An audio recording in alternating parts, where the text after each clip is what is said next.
Good morning or good afternoon. Welcome to my channel. The time now is 1:45 p.m.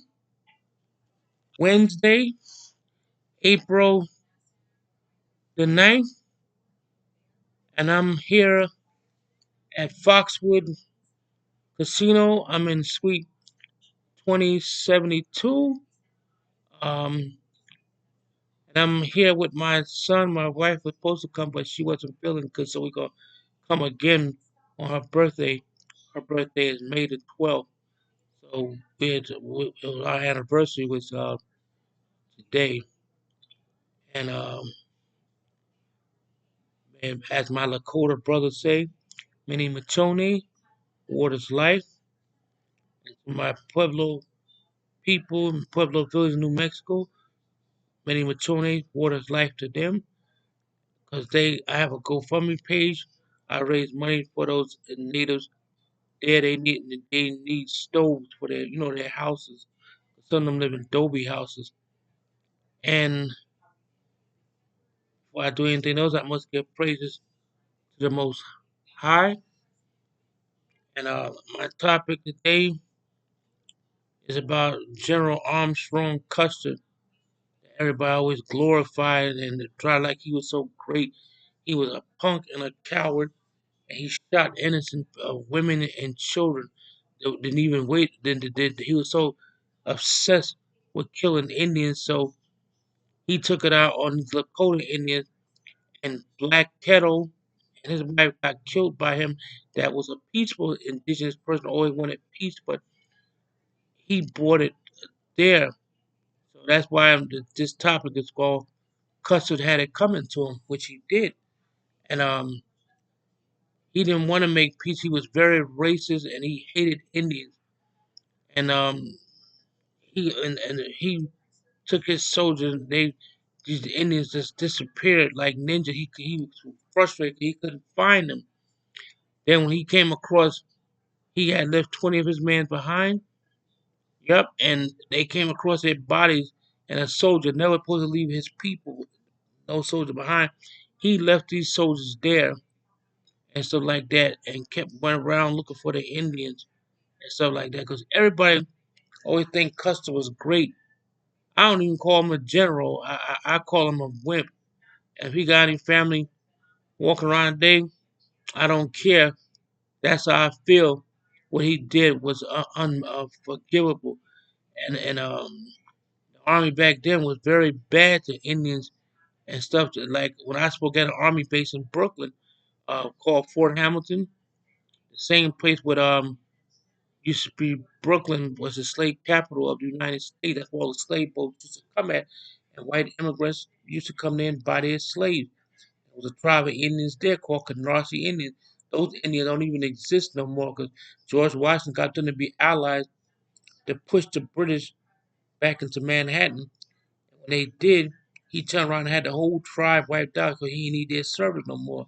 They don't teach that bitch. They don't teach that to you in school and stuff. But getting back what I'm saying, he killed women, children, not even men.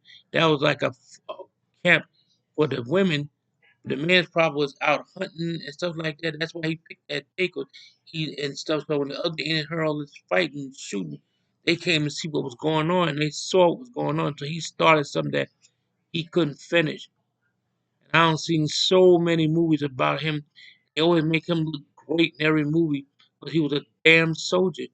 And he wasn't right. And I saw one movie. I think I seen about like 12 movies that were made of this man. And you see him stand up, and all the other soldiers they laying dead around him. You see him stand up, picking off uh, Indians with a shotgun. I like in the movie. You don't even see him reload and try like he shot down 12 or 13 Indians. That wasn't even true. They did that because he was a disgrace to the military. The whole military was disgraceful because they declared war on natives for no reason. Well, they had a reason they wanted the land. That's why I'm not patriotic to the flag, even though I got family served in the army. They agree with me. I mean, I know people lost their loved ones over the protect this country. That's good, but I have my reasons not to like the flag. It never been good to indigenous people. If anybody thinks it's ever there's something wrong with y'all, but Custer, he was not great. And funny, when Indians fight white people back then, they called it a massacre. But when whites fought Indians and slaughtered them, they called it a victory. Why is that? Oh, I guess they got double standards because they was no good, rotten soldiers and stuff like that. My family group, I got family that served in the military, but they didn't tell people that they was indigenous people. I got family that go back to the Civil War and stuff like that. Everybody try to wipe the Indians out. Even my friend, he's African American. He said some African Americans do that too. Um, like I said before, they supposed to get reparations. One day y'all will get it. And a girl said, a black girl, this is a black woman saying that.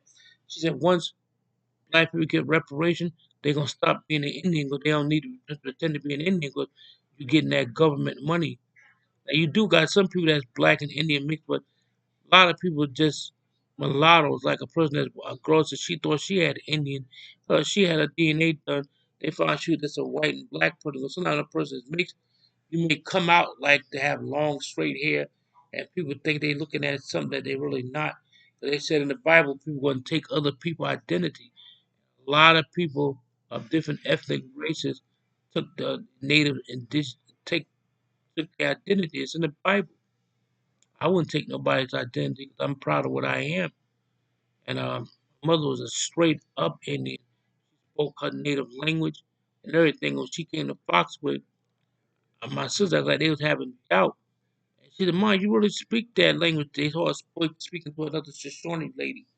And I used to have Indian books I used to sell, like you can use them to do reports on. And there was a lady in the book, and that lady looked just like my mother. The picture looked like it was taken in the 1920s. And I told him, well, I know that was one of your relatives. Even my mm, girlfriend at the time, now she's my wife. She even said that she knew that lady was your mother's relative because she looked too much like her. She was sitting in a rocking chair on a porch. It looked like it was somewhere in the Midwest. But back to what I'm saying about Custer. Uh, there was one soldier started writing bad things about him in the newspaper. This soldier's wife died, his daughter died. He wouldn't even let him go to the funeral, and ain't that bad? They gave him too much freedom because they didn't really care either what he did to Indians. But they was racists too. The military. But that is a little snippet I want to show y'all. Custard had it coming. He did. I had a shirt on one day, and my boy's Lance Gums, he's Shinnecock Indian out in Long Island. He took us to Six Flags. They wouldn't even let me come in the park because I had a T-shirt on that said Custard had it coming to me. It was racist. So Lance had to, I think he had to buy me another shirt. And I said, I don't think that was right. Then I saw a white boy came in there. He had a Confederacy flag on his shirt, but they let him came in. See, it's double standard for different people to get things. Like white people, some of y'all think y'all got white privilege. No, you don't. Even Muhammad Ali said, seems how people forget if all white people was bad, he said when white people marched right side by Martin Luther King and they saved a lot of black people, they got killed, but nobody talks about that. They got amnesia. Muhammad Ali, you think I'm lying? Look up what Muhammad Ali said. He said that out of his own mouth. He said they mother got amnesia, like the white people that help black people, they don't get no credit. So this saga is called Custard Had It Coming to Him. He started something he couldn't finish. He thought it was gonna be easy to kill these Indians like when they was in the Civil War. But these Indians was more advanced and highly smart and intelligent. They always indigenous people always be intelligent. That's why I don't celebrate holidays. I mentioned in a couple of my videos. They're not good.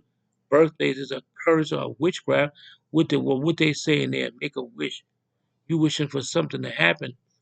and that's why I don't do that. I always say make a prayer. That's what you're supposed to say.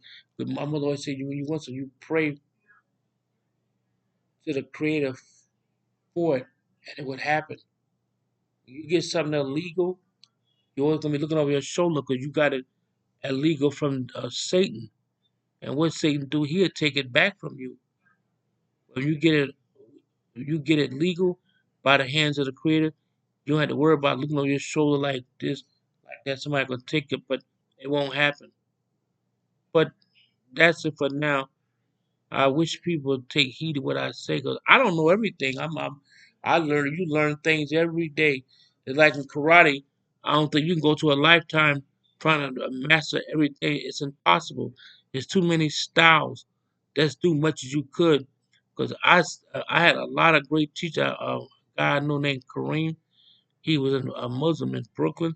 He was good. I haven't seen him in a long time. He the one made me a black belt, and I appreciate that from him. He was a good, great martial arts. I seen him defeat people in tournaments. So this guy was real good. I hope him and his family is blessed. If he see this video, hey Kareem, I said hi. Now that is a little taste of what I talked about. Custer. He wasn't a great man. He wasn't a great soldier.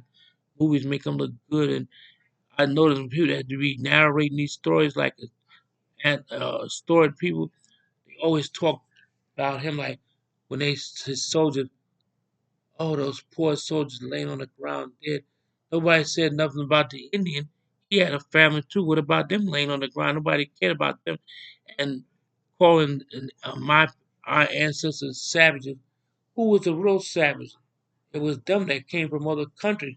Custer really was a savage. He was a bloodthirsty savage. They call me that to this day, and I I don't care because I know I'm not.